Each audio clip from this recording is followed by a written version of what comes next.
The video that you are going to watch has been prepared under the INUP-i2i program. This India Nanoelectronics User Program, Idea to Innovation, has been funded by Ministry of Electronics and Information Technology. The main goal of this program is to prepare trained manpower in the area of semiconducting, electronics, and nanotechnology. This program has different levels, and the level 1 is the awareness program, in which we ask the participants either to come here in the institute, or they can also participate in the program in a virtual mode. In this level 1 program, they are given lectures related with the different fabrication and characterization facility, so that they can get aware of about these facilities and how they are going to use it for their research work. In the level 2, there is a hands-on training program, which is mostly for 1 week to 2 week kind of program, in which the participants come here, stay in the institute, and listen different lectures related with that theme of this program, and also participate in the different experimental work. In the level 3, which is a very interesting part of this program, they can write a project proposal related with their research work, and in that project proposal, some work they can do in their institute, and some work they will do here using these high-end facility that we have here in IIT Delhi. Once the project proposal get accepted, the students or the faculty member can come here and use this facility for their research work. And once they get a good result, they can publish a paper, and they need to acknowledge these facility and this program. The video that you are going to watch is a part of this program. This has been prepared with the idea that you can listen different lectures about the fabrication and characterization facility at your own pace. You can watch this at your own time and see how much it is going to be useful for your research. I would request you to share your views at the mail given below, and we would be very much interested to know how much you have liked this video, and if you have any comments, you can write to us. Thank you very much.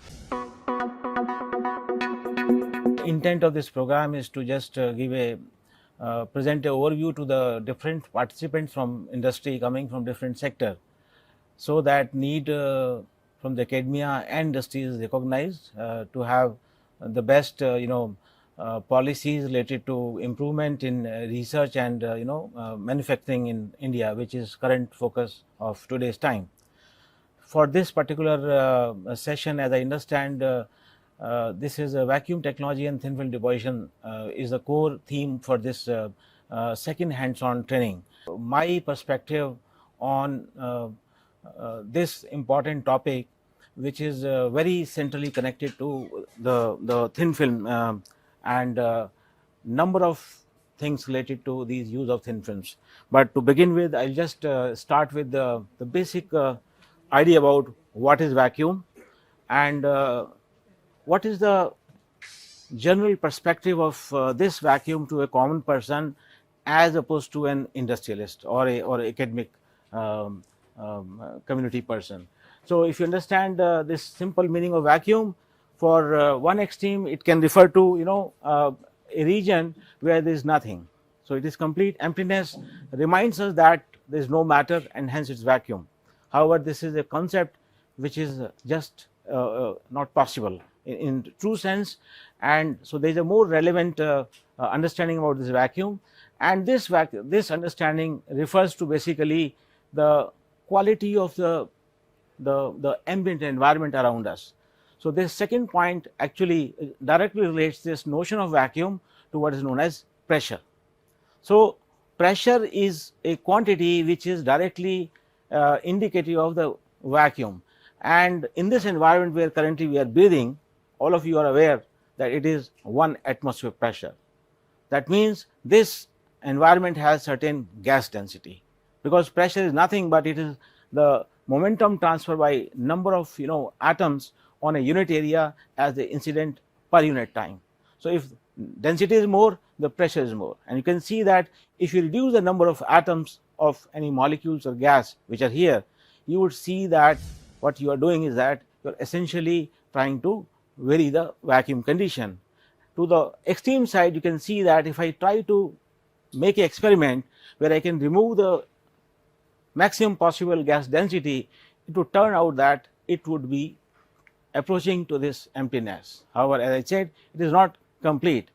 And down there I have also mentioned some very important number, because in context of industry, the vacuum is referred to number of atoms per cc. So, there is a concept of density, density of a solid, density of a liquid, and on the same line we should have a density of atoms in the gas. So, this gas which we are now witnessing, it has typically 10 to power 19 molecules or atoms per cc. That is the center point, and I would request you that you register this number, 10 to power 19 atoms per cc. As you reduce this number, you will see that it has number of different applications. So, obvious questions are how low we can go with respect to this gas density. What is the correspondence of this density with respect to the pressure units? So, today lot of things are happening at both the extreme ends, lower side and higher side of these numbers. And just to give you example, you can see that the satellites, for example, as they orbit around, they need an environment which is something like 10 to the power 9. So, all design and constraints are related to what is the gas density in which the satellite is going to interact with the environment. So, any alteration here would require a complete change in the design sequence. So, thankfully that we have good knowledge of these changes, which are very little and very stationary, and we are able to design improved versions year by year or decade by decade. So, another important concept in vacuum is just to understand what is this mean free path.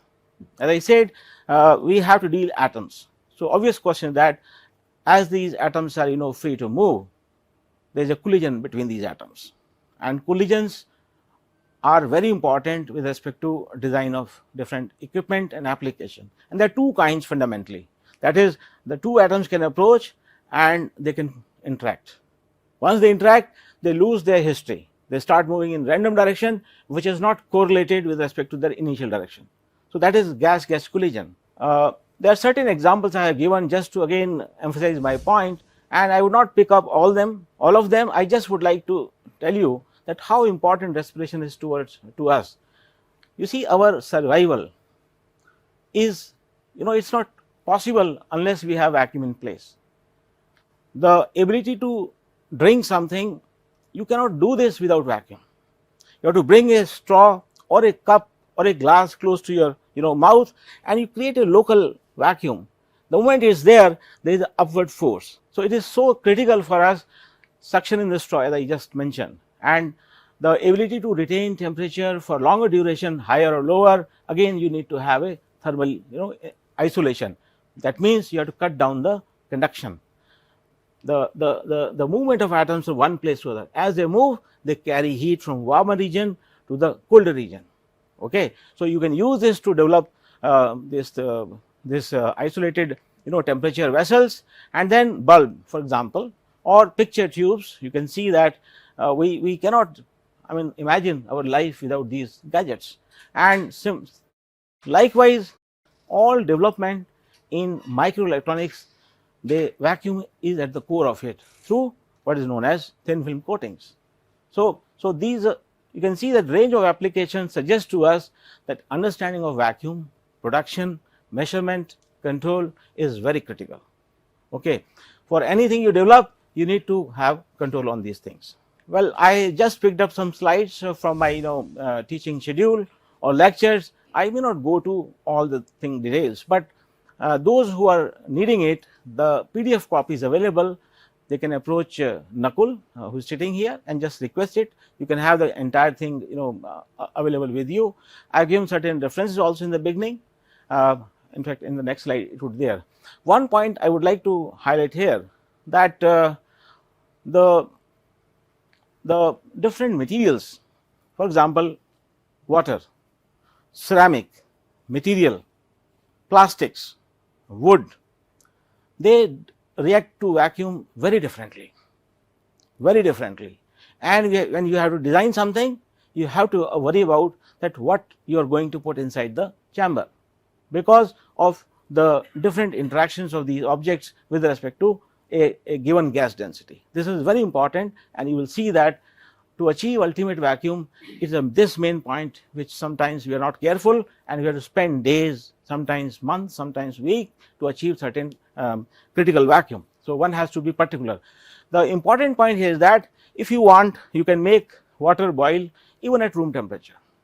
For a conventional person, 100 centigrade is the boiling point, but that refers to 1 atmosphere. But you want to make water boil at lower temperature or any desired temperature, it is very easy. What you have to do is that you have to just control the environment in which this experiment is conducted. Okay. It is a common observation that pressure and melting points are actually thermodynamically related. So, this actually leverage gives you a very important advantage in meeting certain specific applications which are there. Okay.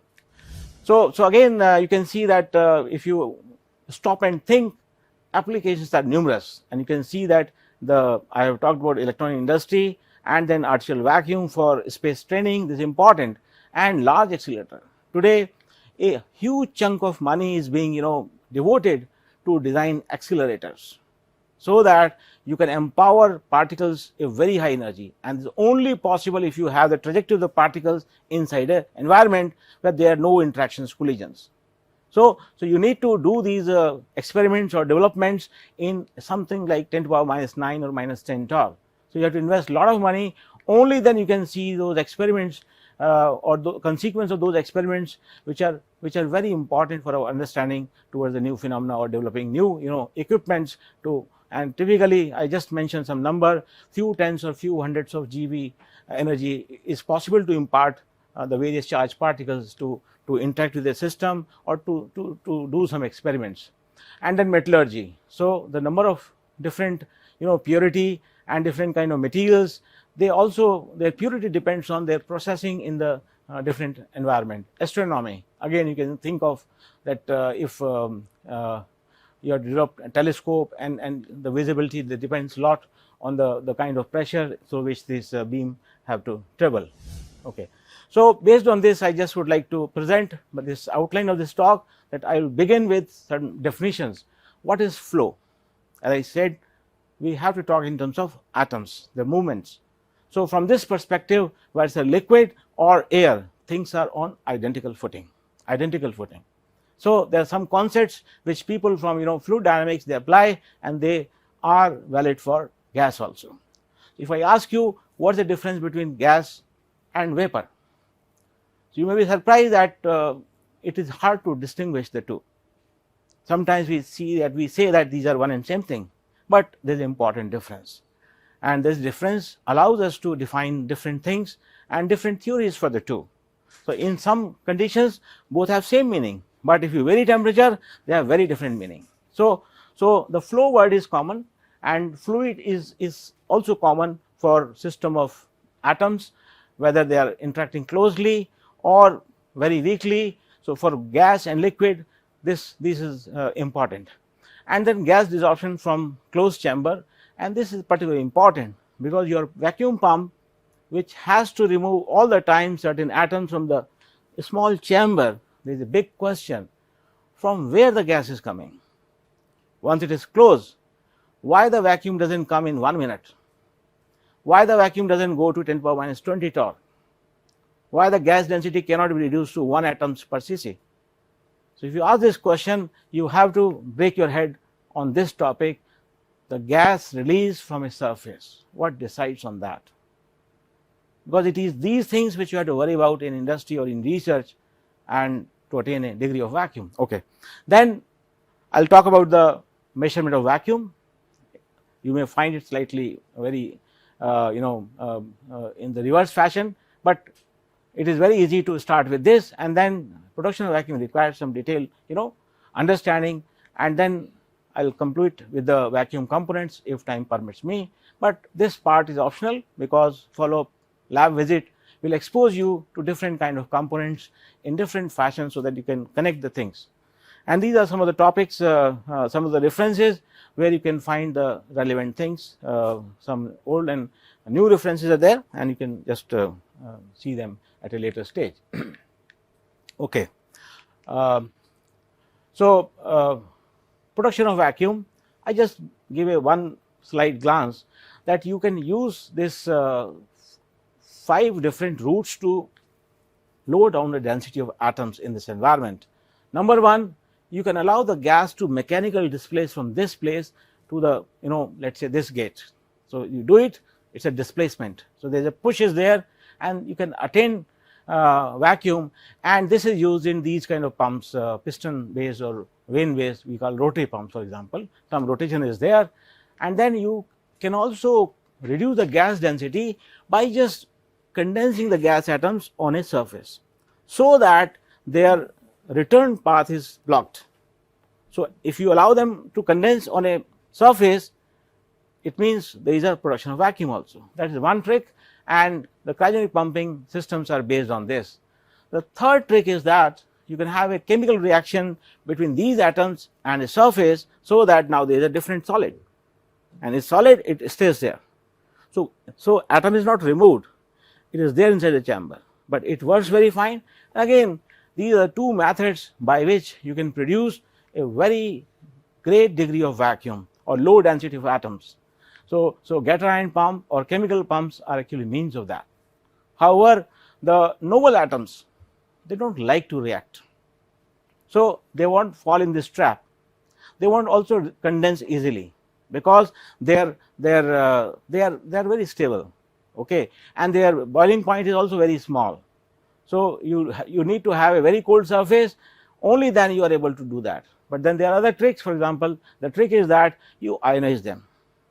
So, allow these atoms to actually ionize by some means, and once they are ionized, you can use electrostatic force to drive them to a region where they are permanently buried inside the surface, and then they are there till they start coming out again.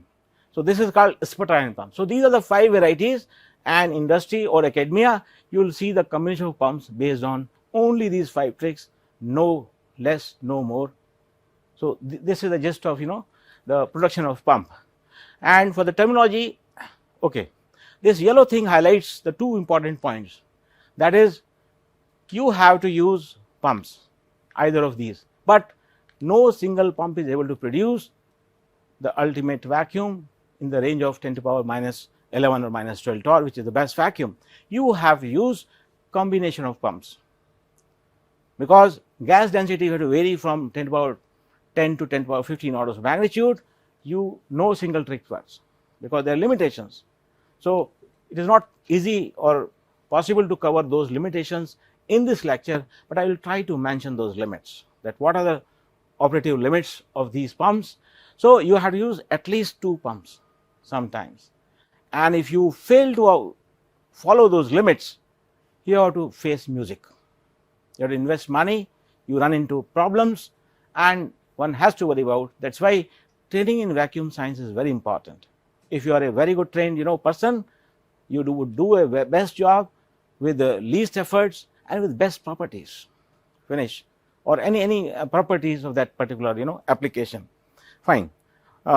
Then for basic understanding, vacuum is divided into 3 different regimes in terms of pressure or degree of vacuum, and these degrees are not very well defined, demarked from each other. For example, coarse vacuum, high vacuum, and ultra high vacuum.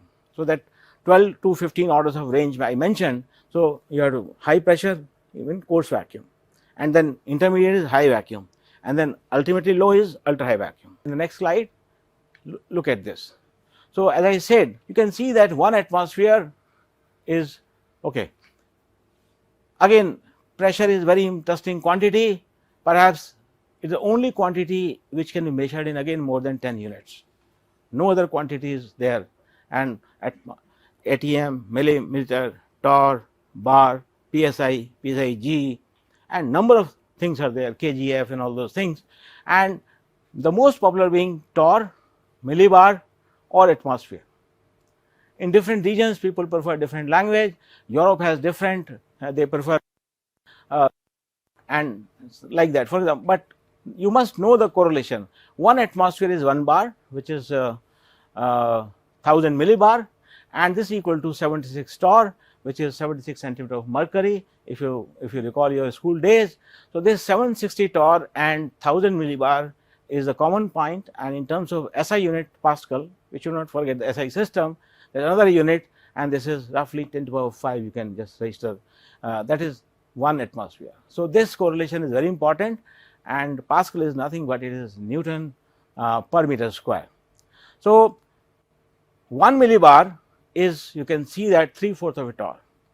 So, you need to have a mental conversion, this is very important. We Indians are actually trained to do that very easily. However, all these gauges which are available commercially, they have a setting, you can set them to display either millibar or torr or Pascal, these 3 units are usually there. So, these are the, so when I say atmosphere, just make it round of 10 to the power 3 torr.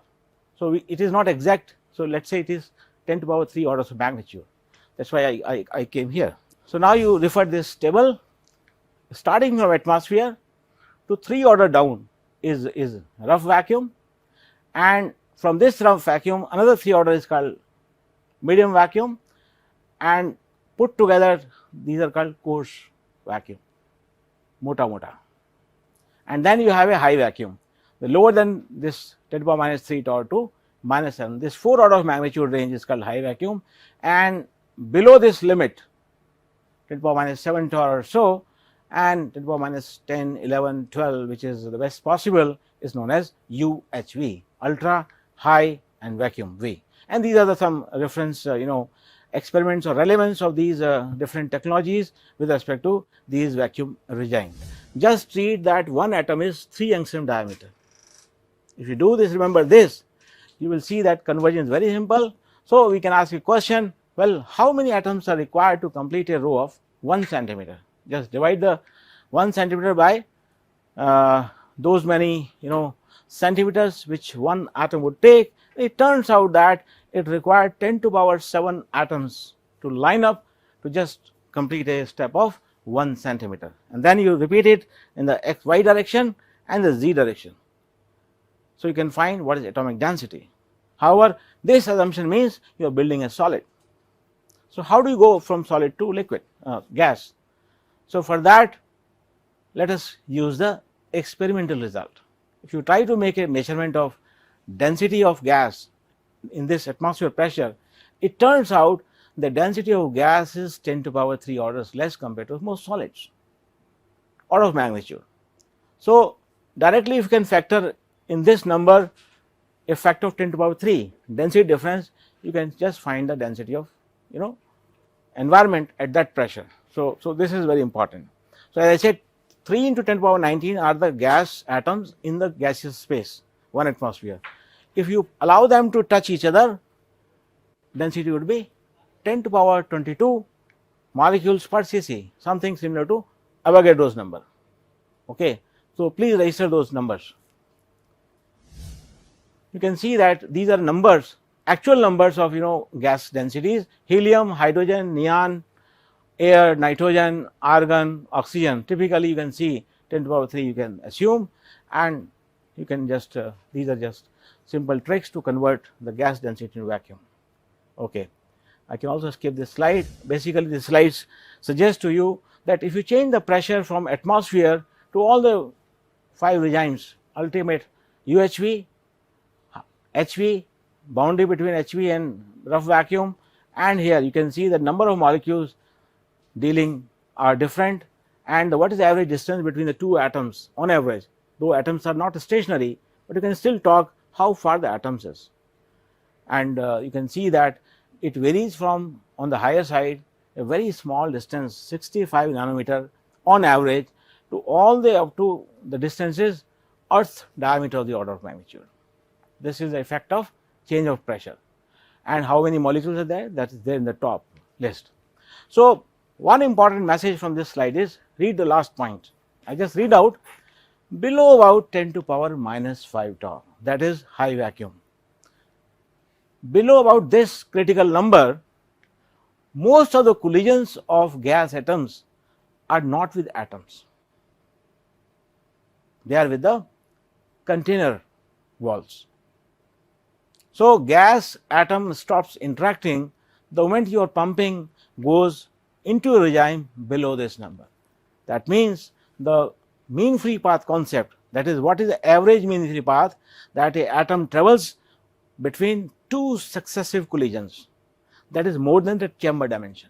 That is why there is no collisions, the collision is only with the walls. It does not see atom on average, because gas becomes rare and rare as you reduce the pressure.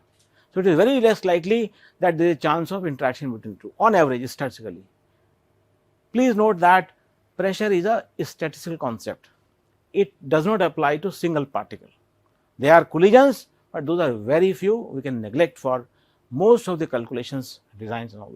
So, mean free path is more than the chamber dimension, that is a straight line movement. Now, number of things and consequences are based on this important outcome. So, this is the mean free path, and this is just a what I say is a handy formula. If you know pressure, plug the number here and get the value number of this lambda. Lambda is a parameter for mean free path, and this we can escape, and this is the formula in the torr versus centimeter unit. Now, I come to the flow. As I said, 10 to the power minus 5 and hard side and load side are demarcated by these two kind of flow, viscous flow we call it and molecular flow we call it. You can see that, and you would be amazed to see, if you have a enclosure and gas is there, let us say atmosphere pressure or let us say 2 atmosphere, it is common observation, if you open the hole, dent it somewhere, you will see that gas will rush out and settle to 1 atmosphere.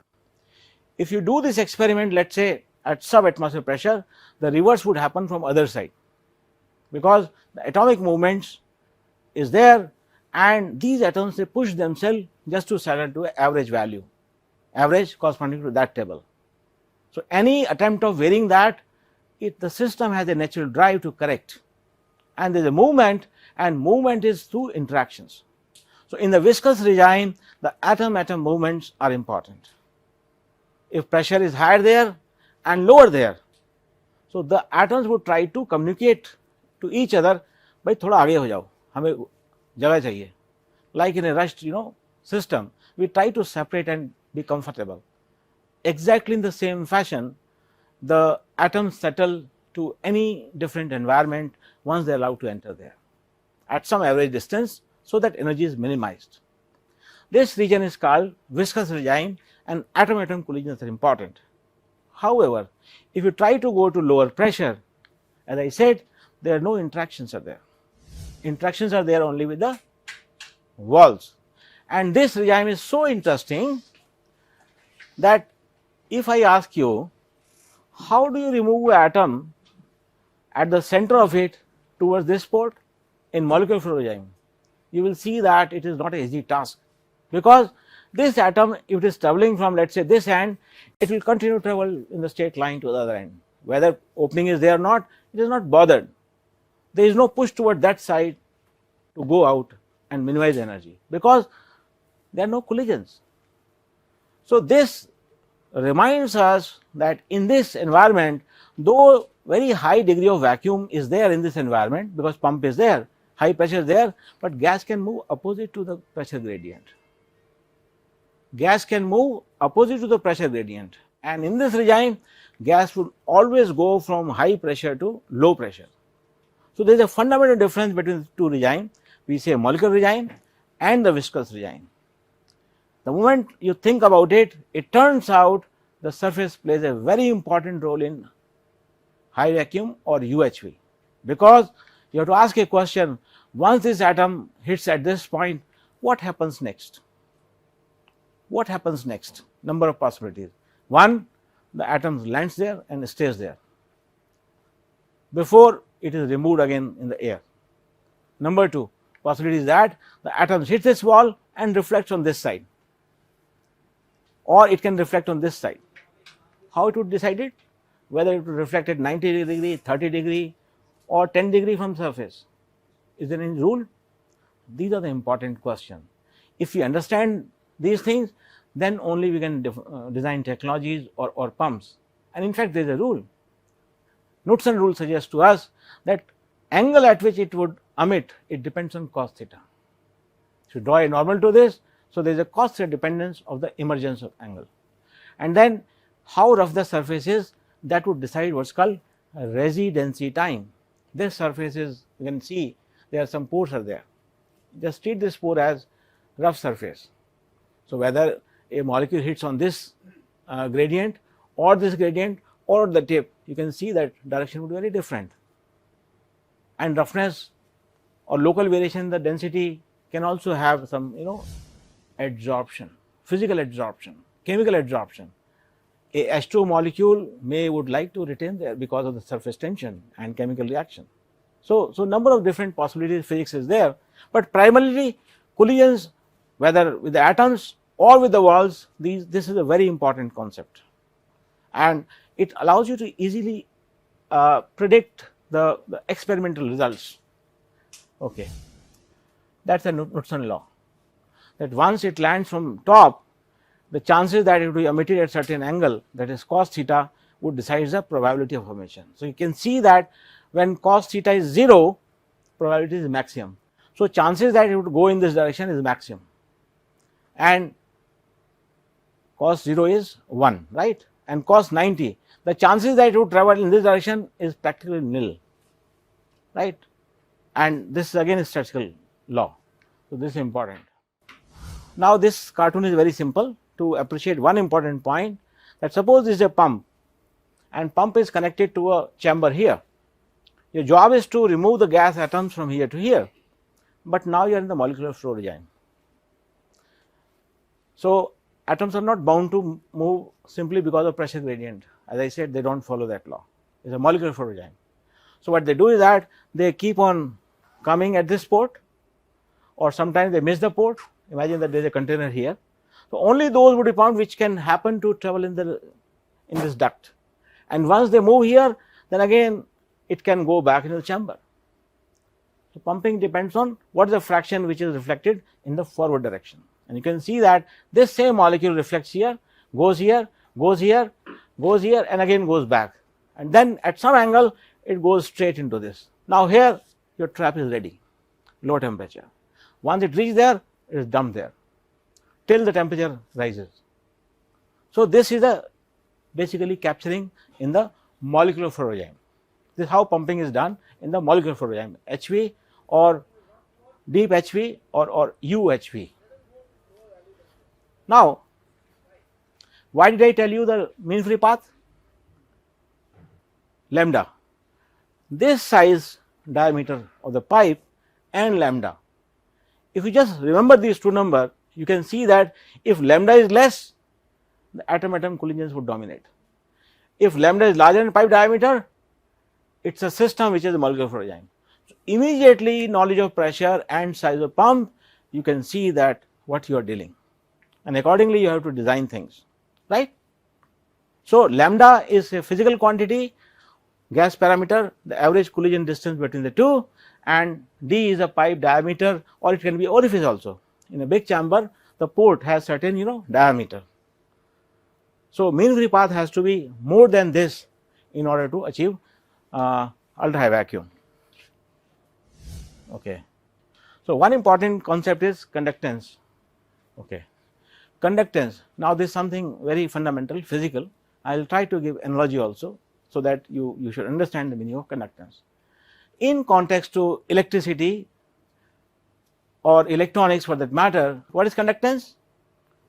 The ease of flow, not charge atoms. It is that simple.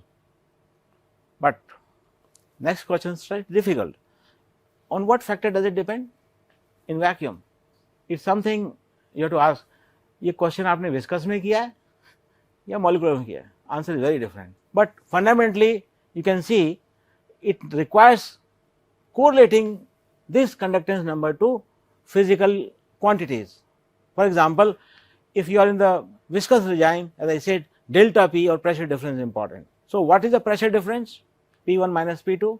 Let us say around this plane the pressure here is P1 and here it is P2 in this regime, and flow is there from P1 is higher and P2 is lower, viscous regime, right. So, there is a positive delta P in this side. So, what is the quantity of gas which is flowing here? Let us say whatever is the quantity, but whether quantity is large or low for the given pressure difference, what decides that? It is that ease which actually your answer is being analogously transferred to the concept of atomic movements inside a pipe or a tube for that matter. So, the word Q is new for you, and let me define it here. Q is nothing but it is a quantity of gas which is moving from a region of high pressure to low pressure. So, this quantity obviously would depend on the driving force in viscous regime. More is the pressure difference, more is the flow, right, logical. The constant of proportionality is C, like delta V is there in Ohm's law, you have delta I. What is in between? Resistance or conductance. In thermal conductivity, we talk of heat flow. What is the driving force? Temperature difference. And what is the constant of proportionality? Thermal conductivity. The higher the thermal conductivity, more the heat flow per unit time. The quantity of charge per unit time is current for a given voltage, and in vacuum the number of atoms per unit time moving at a given pressure is Q for the given gradient. Okay. So, this is called throughput. Q means throughput, and Q is also measured in terms of the pressure and volumetric flow rate S, speed.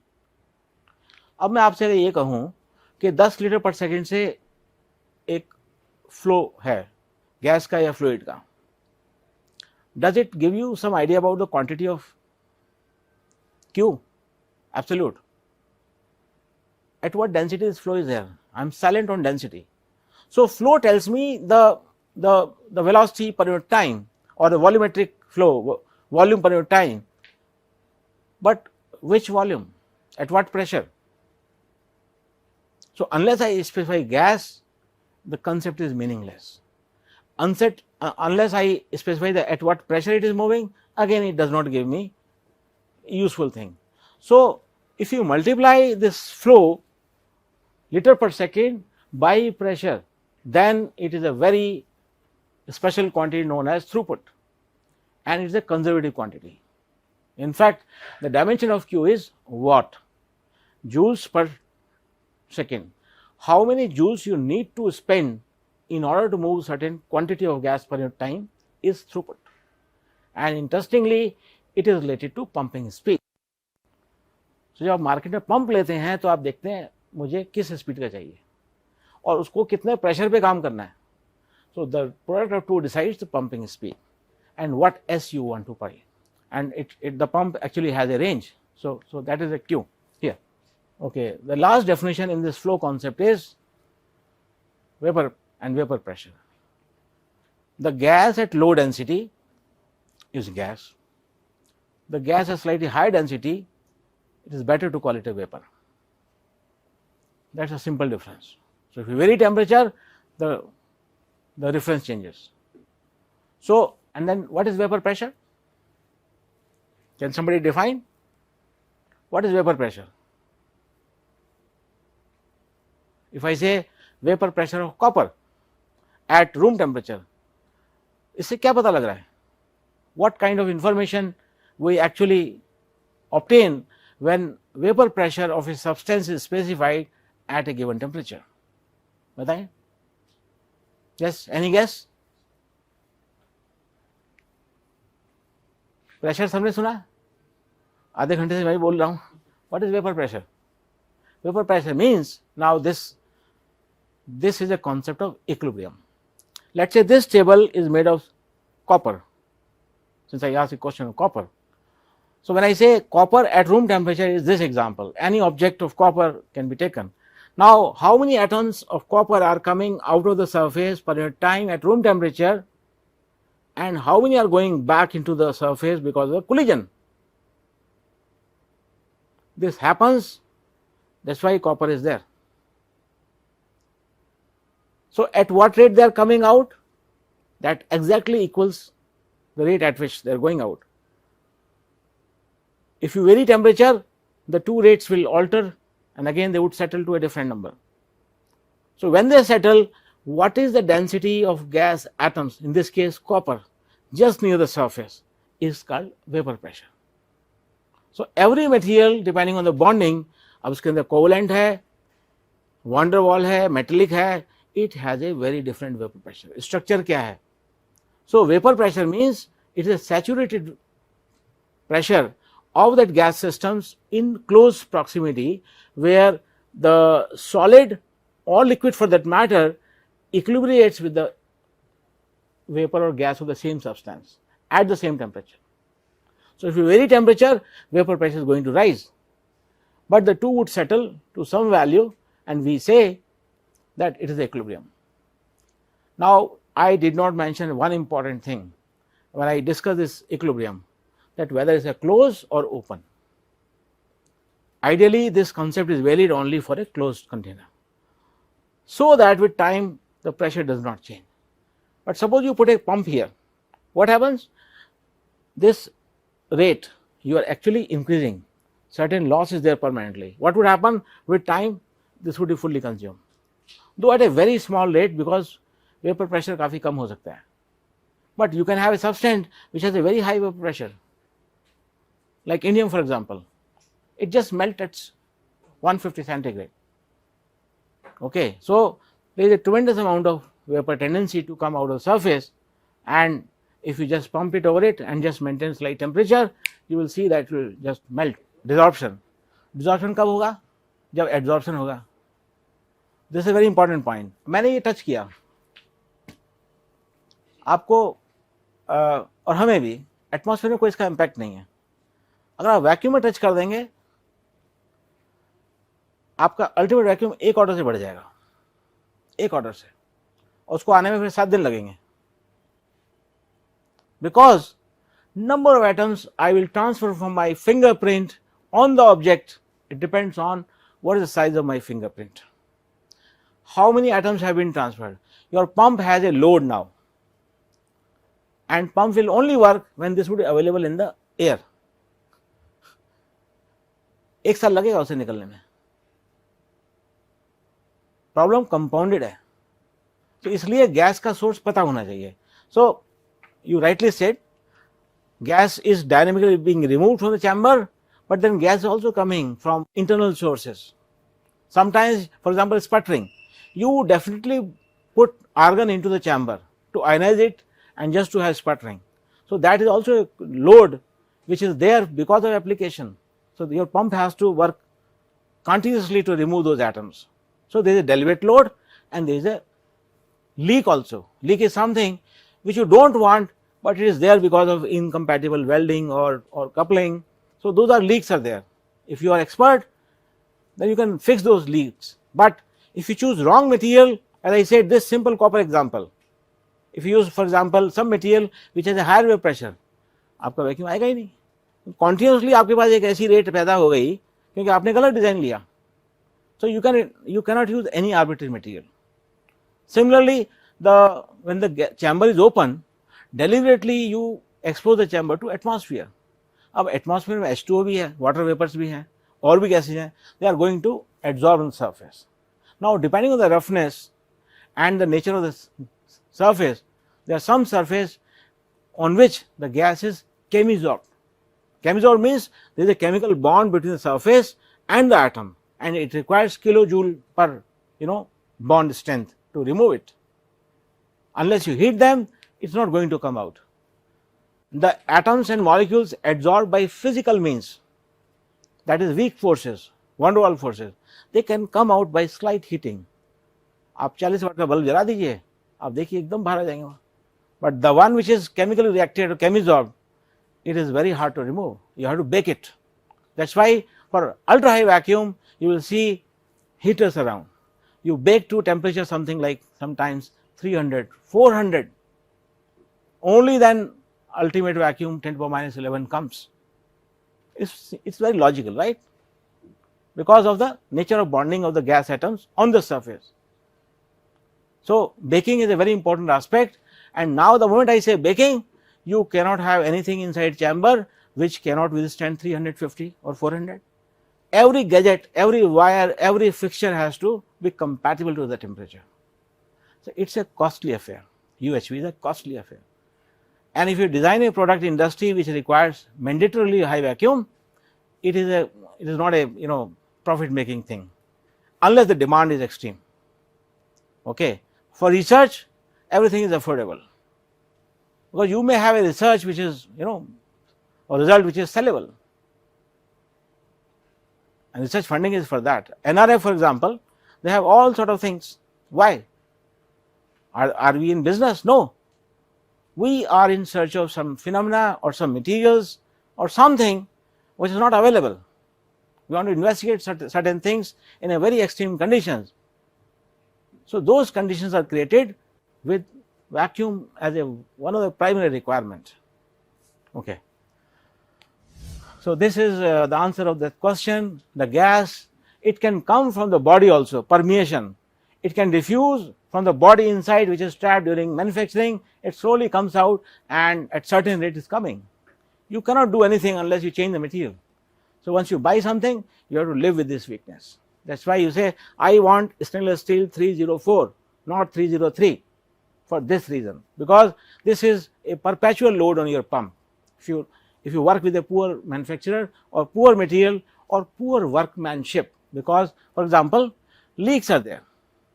Now, this leak is so tiny, but at very ultra high vacuum, it will not allow you to go to the best possible vacuum. And there are leaks which are temperature dependent. So, you have to worry about all those. Then there are virtual leaks. The gas is trapped inside a hole and hole is plugged here, and conductance, that means the space to come out is very narrow and large amount of volume is there, but then opening is very small. Inside the chamber, it comes at a very smaller rate. So, you have to wait until the entire gas is removed. So, this vaporization, the kind of material, if you take material, for example, tin, zinc, these are not good materials. The vapor pressure is very high, and from the surface huge vapor is available all the time. And if you go from winter to summer, your music is doubled, trouble is double, because temperature rise of 10 degree or 15 degree, 20 degree, it would increase the problem. So, material choice is very important. So, desorption, expose हो गया, अब आपने खोल दिया, काम तो करना था 10 मिनट, हम चाय पीने चले गए. So, you have to pump it till every small content is removed. Okay. So usually high vacuum is not problem, but when you work below 10 to the power minus 6 minus 7 torr, then it is a very tough time to go to the ultimate vacuum because of these problems, exposition. And then depending on pump also, sometimes the pump is a source of contamination. Though nobody uses these kind of pumps, these diffusion pumps, for example, oil based, but still they have relevance because they are the most cost effective means of producing vacuum in the high vacuum regime. So, in several industries we use pump which are very cost effective, and these are oil based pump, but there is a contamination problem. I will not be able to go in detail, but it is a business parameter, that what is the costing and what is the influence of this streaming on the purity or application gadget. It all depends on whether we can use it or not. But ideally, just my intent was to tell you that pumping is not important all the time. It is also important how do you maintain the hygiene in the vacuum. Okay, I have one slide there. Okay, gas content. Now, if I ask you what is the area of this front wall, you will say, okay, I measure this and this, I just multiply this area. For vacuum, it is not the area. I would call it a geometrical area. For vacuum, the area also counts this area inside these grooves, right. This is actual surface area, and this surface area for some material can be as high as 1000 times. And I said the adsorption of gas when you expose this to atmosphere is on the geometrical area, actual area. So, be careful when you open the chamber. Okay. That is why in most cases chamber is never open. We work with load lock. Main chamber always remains ultra high vacuum.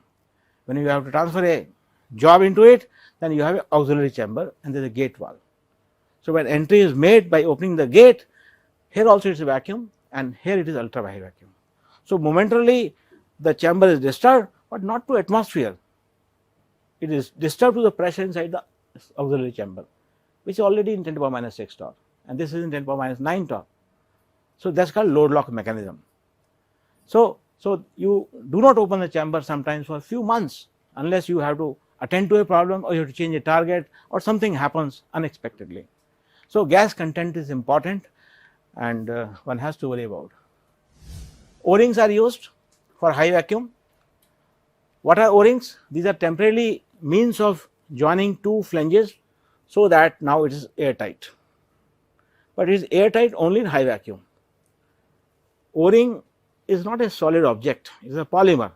There is a huge gap between atomic chains and gas can permeate, especially hydrogen, helium, and there is a continuous gas release is there. So, and then they get damaged by some chemical attack also. So, but these are very handy in removing the joints, very handy. It just takes 1 minute to break the vacuum and again seal the line. Okay. So, we cannot avoid uses of them, but try to use a material whose vapor pressure is very low. If you use a normal synthetic rubber, a lot of gas is coming and gas permeation is also there, density is also. So, neoprene is good compared to synthetic rubber, but then you have a Teflon also. So, good vendors they invest money because for them their goodwill is important. So, they provide the best O-rings. Okay. Some trade names are there, Whiten is a trade name for a specific chemical material. So, that is why cleaning is very important. Those who are expert, they will first of all avoid touching directly, they will use gloves and they would assume कि मैंने नहीं किया, मेरे उसने किया, colleague ने. So, they would consider cleaning it every now and then, otherwise आपका आएगा नहीं vacuum. So, these are the real examples and that is why reading science is very important to do good engineering, that comes later. So, these is an actual workout a problem for how many monolayers. It is also assumed that you have 100 monolayers because we have secretions, right. So, this is a very realistic example. Okay. Now, last two topics. Now, it would be very easy for you to pick up how vacuum is measured, how it is created. I have given a background, now you have to just see the gadgets. I have some pictures also and basic principles. How do you measure? Directly you can measure the pressure by fundamental laws, Pascal law for example, or Charles law, and sometimes you have indirect means also. So, when you have a direct measurement, then it is something you measure the immediate property of that. So, you have to calibrate using direct gauges, and then there are indirect measurements. We know the gas, a property of a particular thing is impacted by the pressure around it. So, we measure that property and there is a category called indirect measurement. So, number of different gauges are there. So, I will only touch upon those which are very relevant. Just for example, you have capacitance manometer which works in this range, atmosphere to 7 orders of magnitude range is there.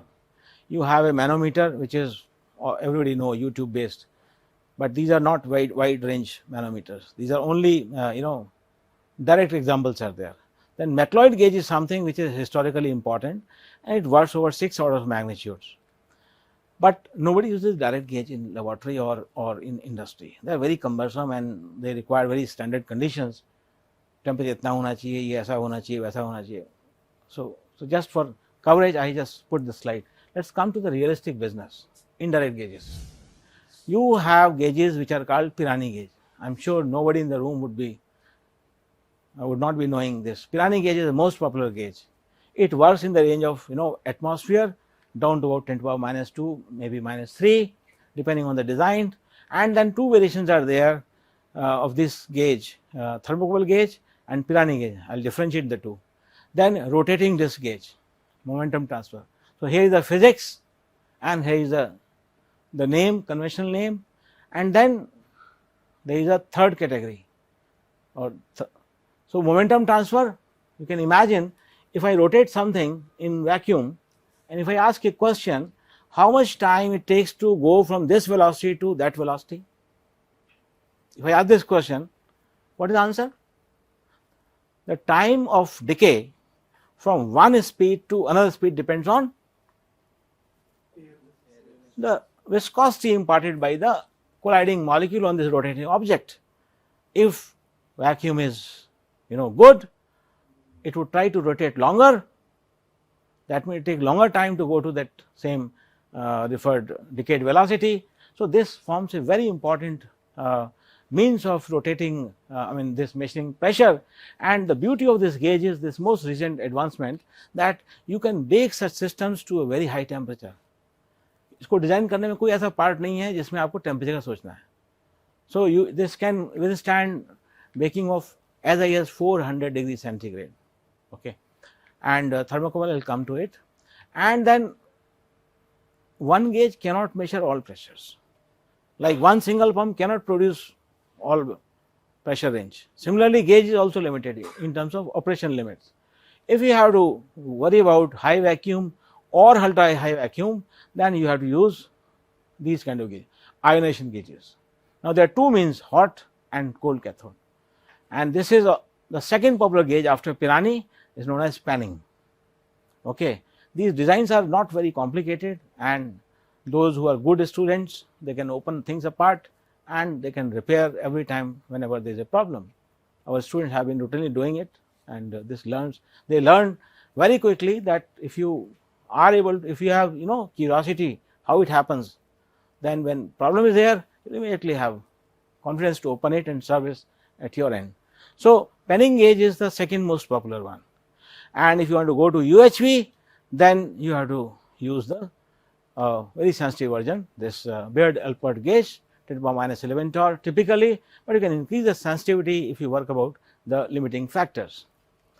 Okay, now what are these? I quickly go through. There was one thing, diaphragm gauge, I did not mention in that, but that is a pressure based gauge. You can see that this side is the vacuum chamber and your task is to find what is this value. So, the design would consider a small diaphragm on a circular thing, so that this is isolated and this is isolated, and on this side it has well defined electrodes.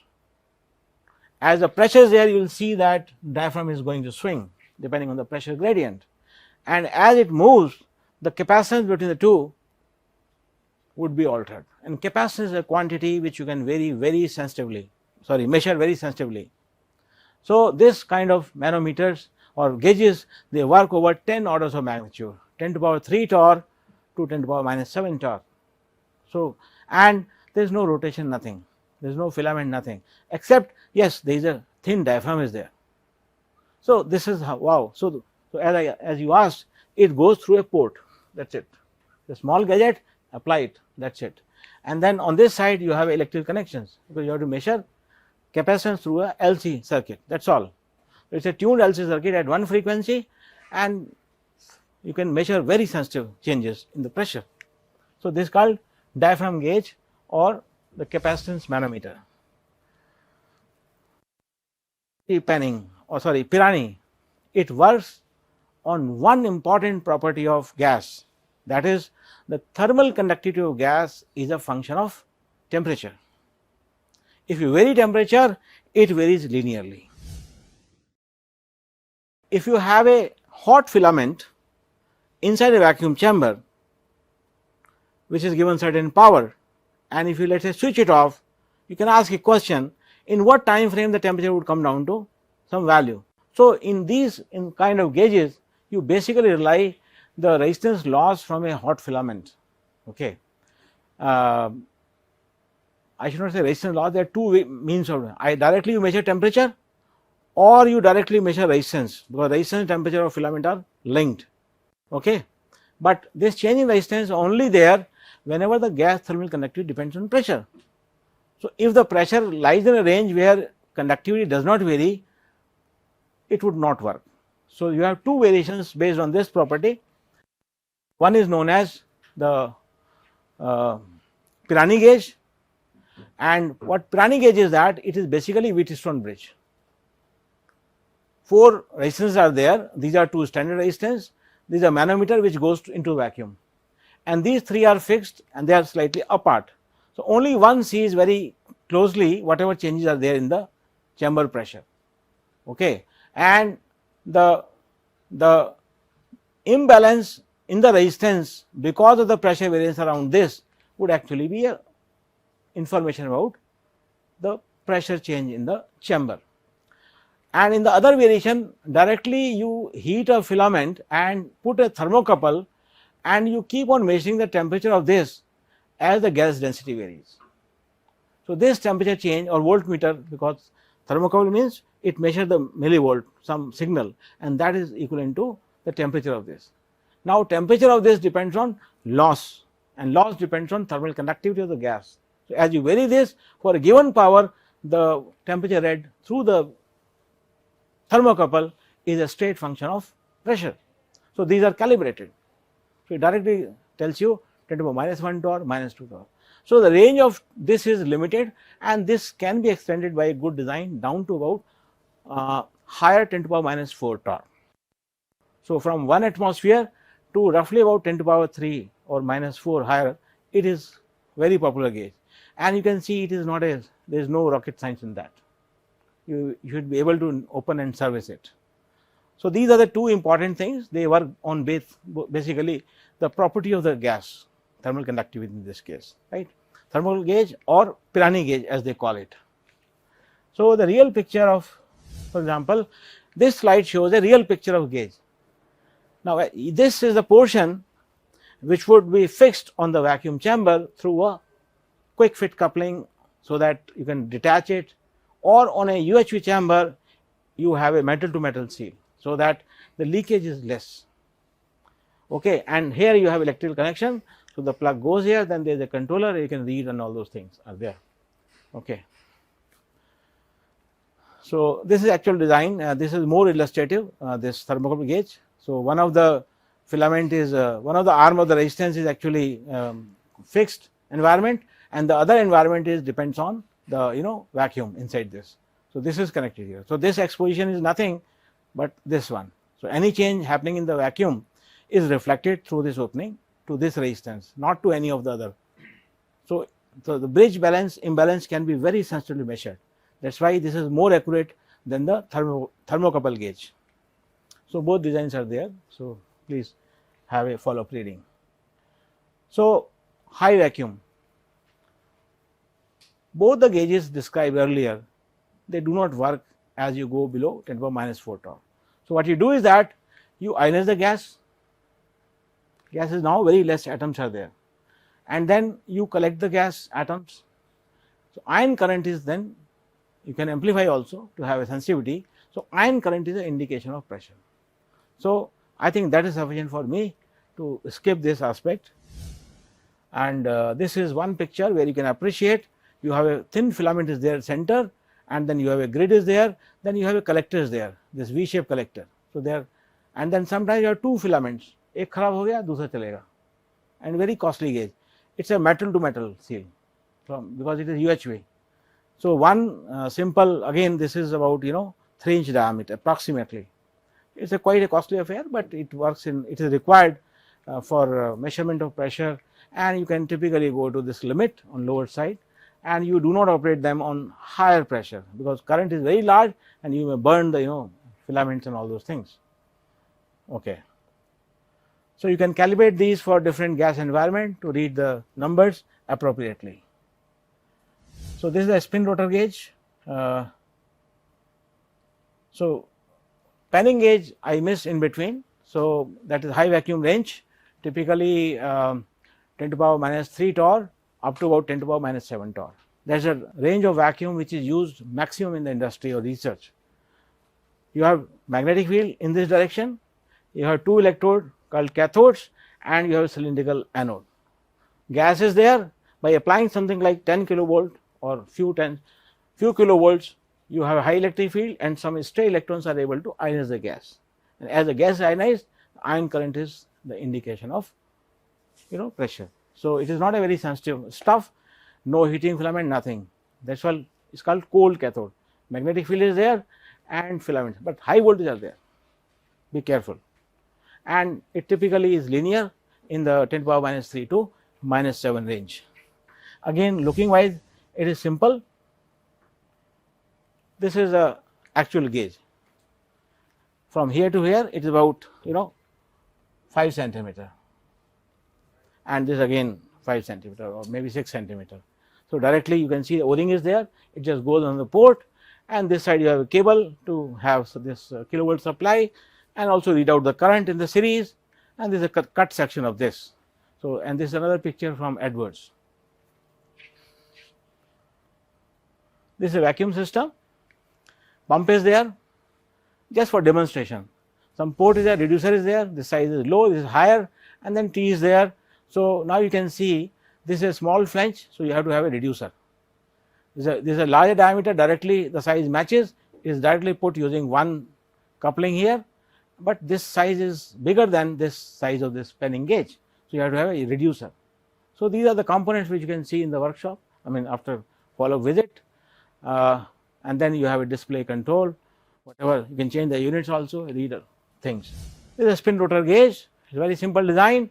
A ball is suspended inside a steel tube by using the permanent magnet and drive and sensing coils, and once it starts spinning at 400 hertz, the decay is read in terms of pressure, and typically you can go down to about 10 to minus 7 torr. As I said, advantage is that baking temperature is highest for these gauges, 400 centigrade.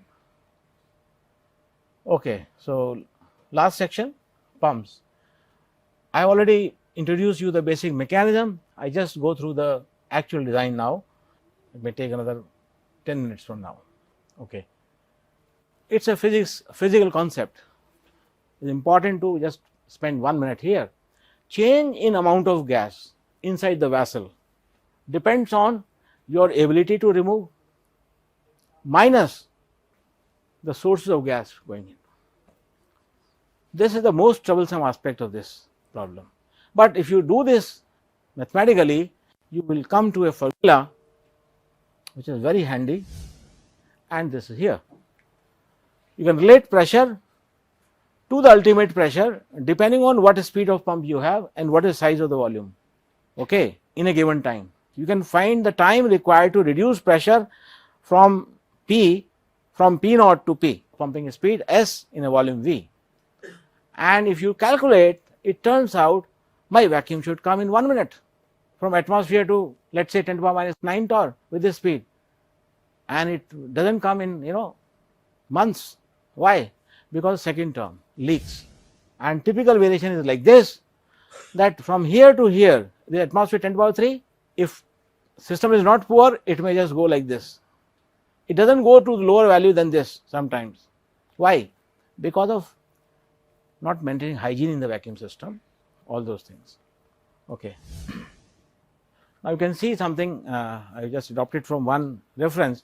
What you have is that you have a rotor, and then you have a stator. These are heavy machinery, quite a huge weight is there, and then this is actually off symmetry. You can see that the center of this one is not same as center of small one. It is displaced from here to here slightly. So, there is a rotation is there, and inside this there is a vane is there, spring loaded vane. You can see this spring will push these objects to touch these two things, and there is a small ceiling is there. So, as you rotate it, it does sweeping around this axis, and this is the gas coming from chamber, and you can see once it comes, it traps in a small volume between the two, this is the closed volume. So, as you move it, you can see the volume decreases, so the pressure increases.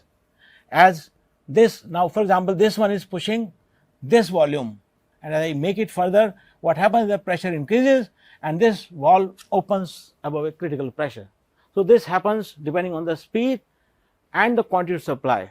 So, once the gas is trapped, it is actually separated in a small chamber whose volume reduces as this goes, comes to this, because this is touching here. So, it is compressed in this region.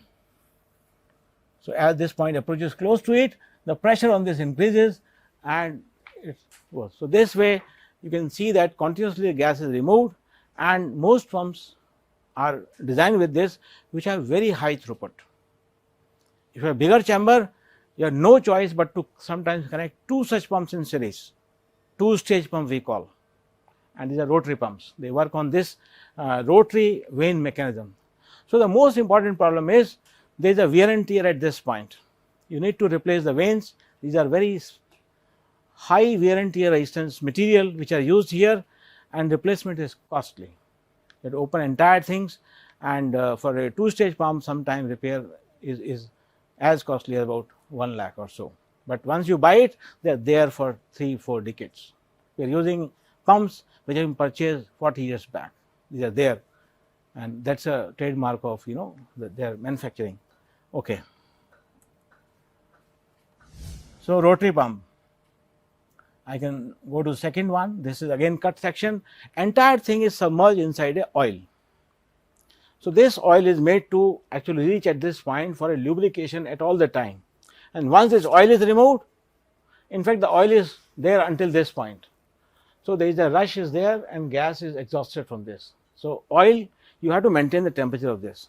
Oil plays a very important role, and if oil is exhausted, temperature rises, sealing becomes imperfect, ultimate vacuum goes down. So, the side port is given, you can watch the level of oil from the side angle. This is a real drawing of the pump. This is how it looks like. Inlet port, this one, an outlet port, and you have to fill the oil sometimes, oil fill port. You have to drain also. There is a drain pipe drain port is there, side view port is there. So, this is the heart of the vacuum system, because from atmosphere the first pump which you have to switch on is rotary pump to make the rough vacuum. Then there are other variations. I can quickly go through these rough pumps. Rotary pump goes to 10⁻³ torr. There is a motionless pump which is very clean, no oil, cryosorption pump. Then root pumps are there which can go to lower pressure, but large chambers are there, large throughput. Mechanical displacement pump, first and third, but this is a cryo pump. Okay, by the way, this is a root pump similar to mechanical displacement pump.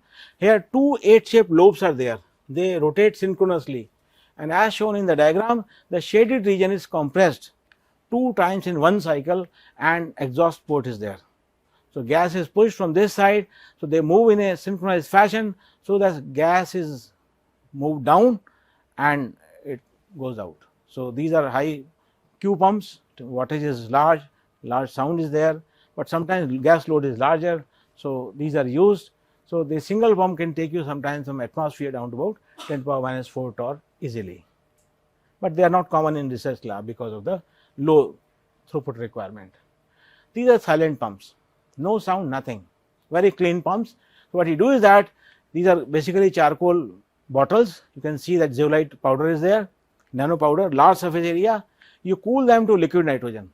So, you fill them with liquid nitrogen, they have now ability to condense atoms. So, what you now need is that you open these valves once you cool them, and this is connected to chamber. So, gas goes here and it traps till the saturation is achieved. So, once the trapping is done, then there is no more pumping. You will see that pressure starts. That time you can close the valve and you can allow this to operate in succession, and you fill this valve. So, by having refilling, you can keep on producing 10⁻⁻1 -2 torr, but not lower than that. So, these are zeolite based pre-chilling LN2 is required for these, and 10 millitorr is a lower limit. Then comes to high vacuum, in the intermediate one. Diffusion pumps are workhorse in the industry, although researchers have stopped using it, but you can find them in teaching laboratories because of low cost. So, they produce vacuum in this range. So, once rotary pump has given you this pressure, then takeover is there. So, the principle goes like this: the gas tube pump is allowed to enter into a pump, and in the pump it is allowed to condense. But how it condenses? Before it is condensed, it is mixed with what is called oil vapor jet.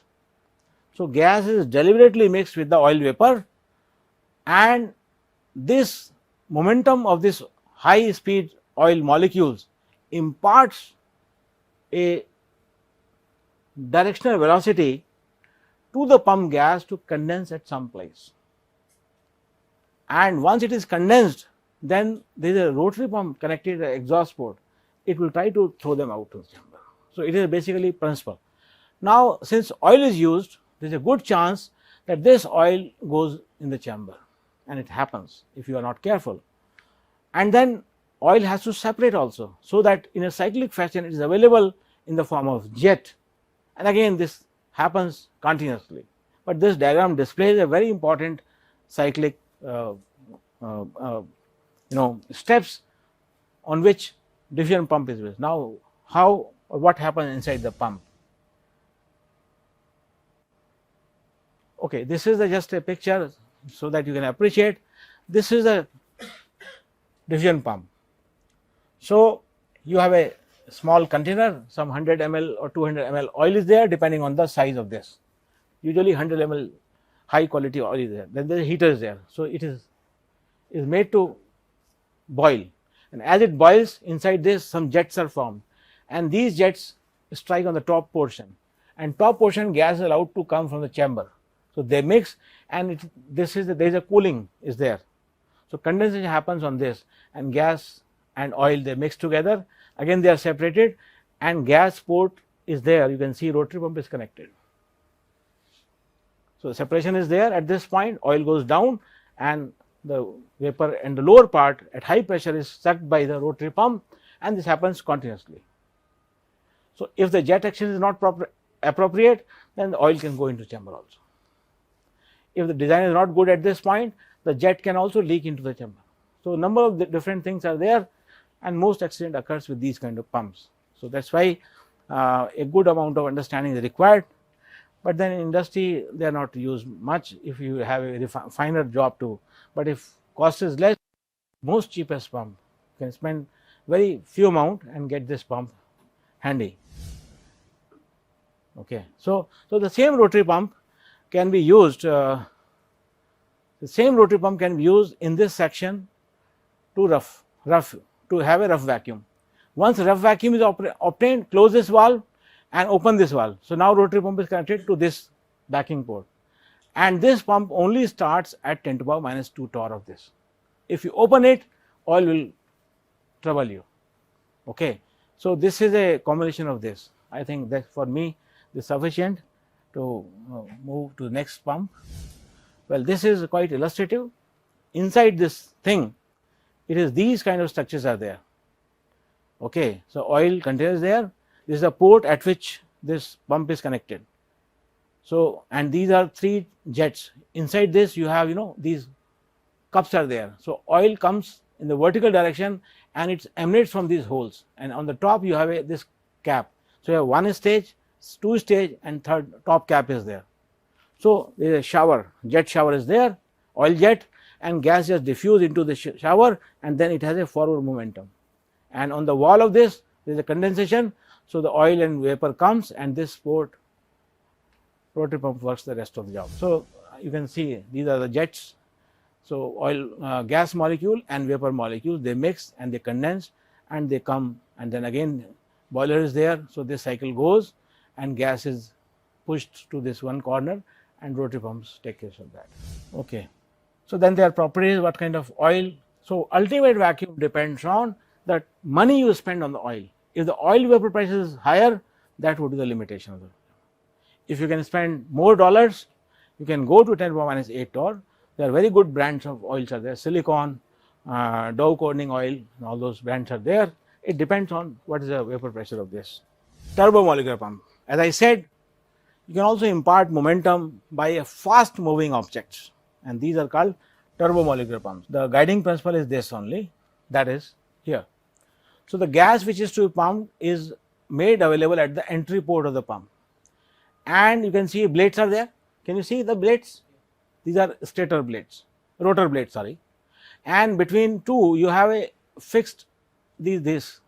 You can see one set of blades are oriented this way, the next layer is this way, this is stationary and alternate layers move. So, this is called stator and rotor. So, you can have 6 to 9 stages, pairs of rotor stator, rotor stator, rotor stator. Through a single shaft they are fixed on a stator, and on the other concentric shaft they are able to rotate by a high speed motor here. And idea is that once gas molecule comes by collision into this area, then there is no chance it can go back. The design is so articulative that its transmission probability in the downward direction is enhanced by virtue of blade angle, blade velocity, the gap between stator rotor, and the angle also, the gap between the rotor and stator also. I have another slide to share. So, you can see that probability of crossing the stator rotor pair, that is on going the other side, depends on this angle to this angle. Okay. So, this is the maximum angle in which it can come, sorry, 1, and then emergence angle can be either this direction or maximum this direction.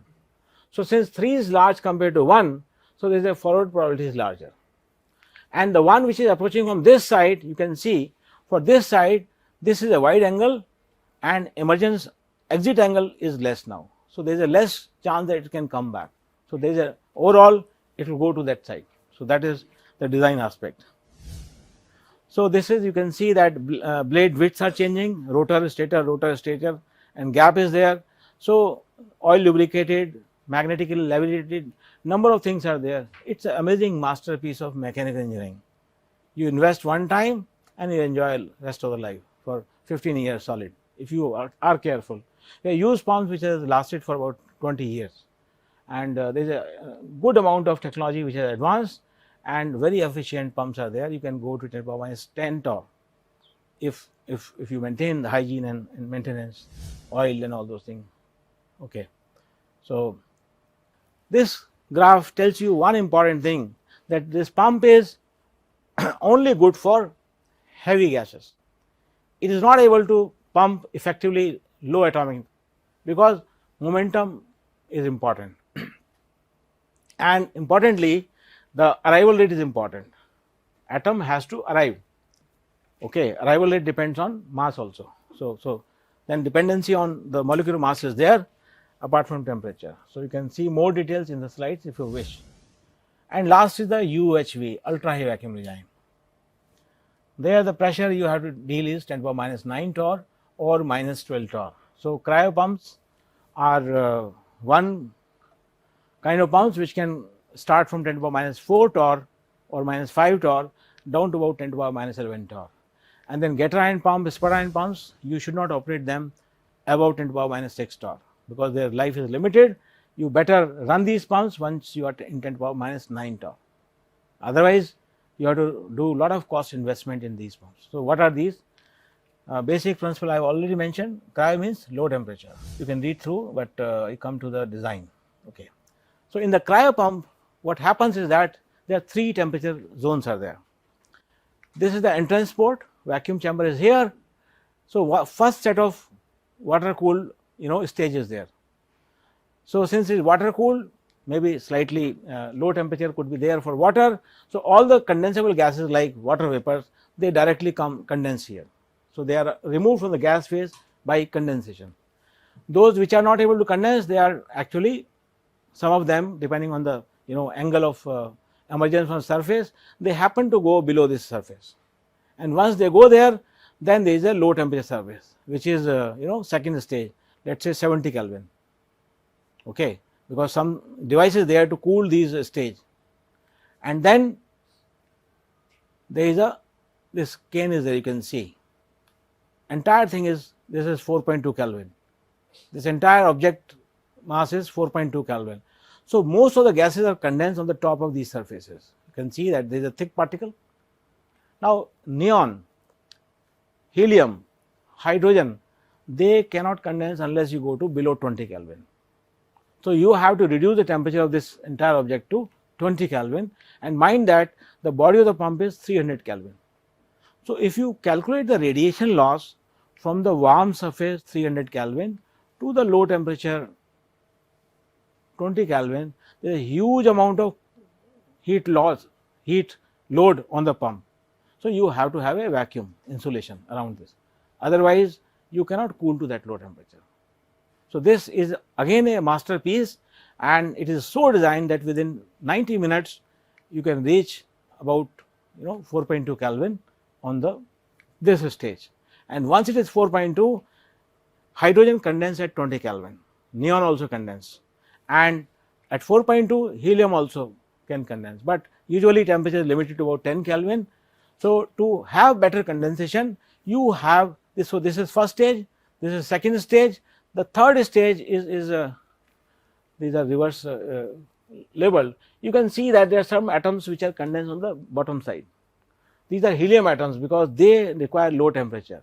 So, you have charcoal powder attached to this, and charcoal enhances the area, and at low temperature it basically allows more gas atoms to absorb there at low temperature.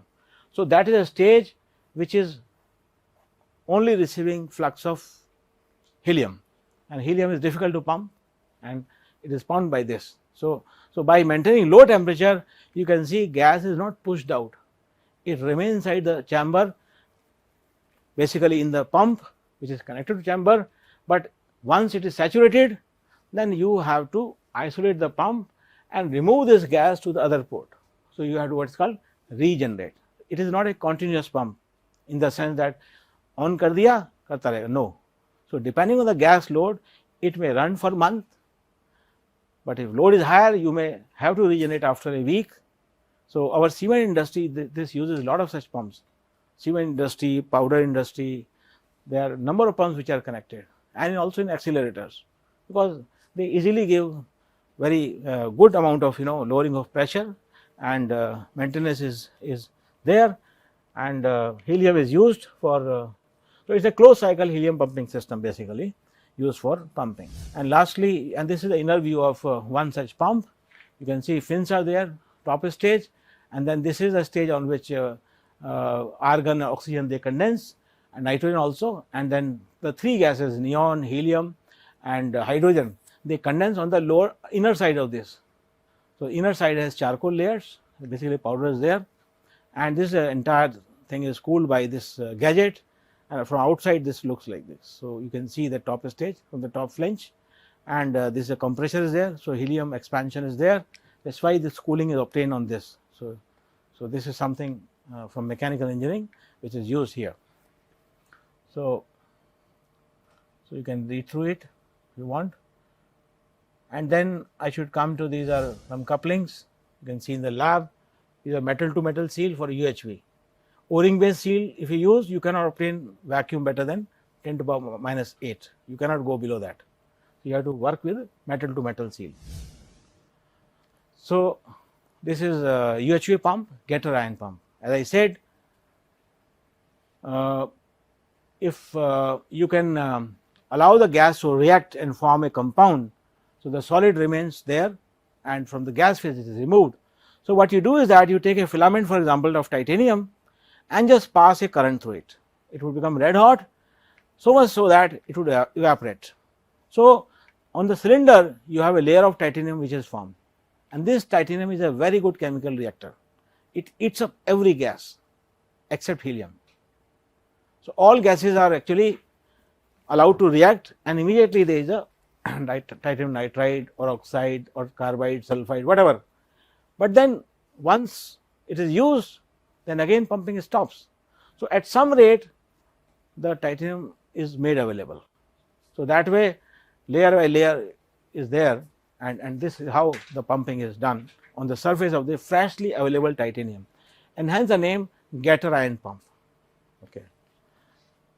Now, you can see helium would not react with this because inactive is inert is there, inert nature. So, for such gases we use what is called sputter ion pump, the last pump in the discussion, and this is much like, if you recall, the penning gauge. Magnet is there, cathode is there, and anode is there, exactly same thing, but purpose is different and role is different. What you do is that this is a material which is to be sputtered, and the gas is ionized by applying electric field between this exactly in the same way as it is done there. So, these ions of gases are allowed to accelerate towards, positive ions accelerate towards the cathode, and they remove this material. Again, this is titanium in most cases, and molybdenum is also there sometimes, and this material is removed, and there is a layer which is deposited inside this cylindrical object. So, depending on certain power applied to the this electrode, sputtering is there. So, continuous layer is formed and this is a thick object. Once you put it, the life is there for about year or 2 years, and then it is removed by sputtering and material deposits here. And this material actually traps by Gathering, and the ions like helium for example, they can also be made to bury inside this. Okay. So, by electrical forces you direct them inside this. So, there is a Gathering and ionic force both together, electrostatic force, and they are buried inside. You can see a thick layer is formed and these are buried ions which are removed from the gas phase. So, after some time you need to replace this also, and you also need to clean this. So, these are silent pumps, no noise, nothing, no moving parts, okay, but they need replacement of this target. So, these are called sputter ion pumps. This is a close view of the sputter ion pumps after repeated use. You can see the entire target is consumed, and now once it is consumed, the buried species are available in the gas phase. So, it will not give you the low vacuum, so or sorry, low pressure. So, that is indication that perhaps you now need to change the targets. So, I think with this I can finish. There are some diagrams which you would see in laboratory for various flanges, connections. That is a high vacuum seal using quick fit. So, it takes about a minute to open and again attach. But if you do this metal to metal seal, you need to have this copper gasket, which is very costly, but once it is there, it is a leak proof joint. So, once you open it, you have to invest money in replacing this upflash. Then gate valves are there. You have to have big opening. So, you slide the entire panel to one side. So, there is a full conductance is there. So, conductance is a very important property. How much volume can flow from one side to other side. O-rings are there on one side, and you can see that there is a movement and all those things are there. Sometimes you want rotation or you want cooling pipe to go, then these are called feed through. High current feed through, high voltage feed, ceramic is there. So, you need to communicate inside the chamber with respect to supply of water. It goes up and goes back, or you want to make a measurement of IV, then they may be required, or evaporation like EB evaporation for example, you need to have number of things. Then you need to move also sometimes. So, motion seals are there, linear motion. So, these are the two designs, and then there are number of designs for motion through feed through. This is a magnetic seal. You can see magnetic ferrofluids are used, and they are very tight things. So, no leak, nothing, and fast movement if you require 50,000 RPM and yet it is leak proof. Here is the solution. And finally, manipulators for load lock. So, this is the last slide, and you can see that your job is to transfer this, let us say 6-inch wafer or 12-inch wafer from one small chamber to the main chamber on this side. So, you can see there is a gate valve would be there. So, that is removed now, and this is the arm. So, you do something, loading is done here, and you push the arm by opening this valve, so that this is slide down here. So, you can detach this wafer in a chamber which is connected next to this, but through a gate valve. So, in this figure gate valve is removed. For example, you can see that this person is loading one big wafer in this chamber, and then entire thing goes inside, and then by opening the gate valve you move the thing, detach it, and again remove it, and again close it. So, this way you can, without breaking much vacuum, you can transfer job from one chamber to other chamber. So, number of advantages are there, number of samples you can grow per your time be large. So, this is simply you just slide it by hand, this thing, and you can transfer from here to here. Okay. So, this is a auxiliary chamber and this is a gate valve. So, you open this, so this pressure remains whatever is there UHV, and once you do this, close this, obtain the vacuum here, small volume is there. So, rough vacuum is done, and then high vacuum, and then again you close it, open it, and move the arm to release that object here, and once you release it, come back and again close it. So, there is a temporary disturbance which is easily taken care of by pumps. So, that you never expose the main chamber to the outside world. So these are very handy, and they increase the quality of job and reproducibility. So with this, I thank you for your patient listening.